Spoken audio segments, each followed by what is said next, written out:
Guys, in this video, I will show you how you can fix widescreen on Sims 4. Super easy and straightforward, so without further ado, let's get started. First of all, find an empty space on your desktop, and then you need to go to display settings here, and then you need to look on what resolution you are running.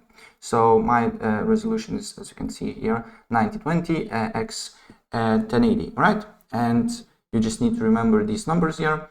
And then what you need to do here is to go to Documents, and then you need to go to Electronic Arts, Sims 4, and then you need to find Options folder here. So click on that, and then you need to look for basically resolution width and the resolution height, right? So as you can see here,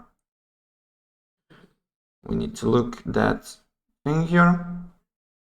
As you can see here, resolution width is correct for me, 9020, and for you is also should be the number resolution width, the first number here.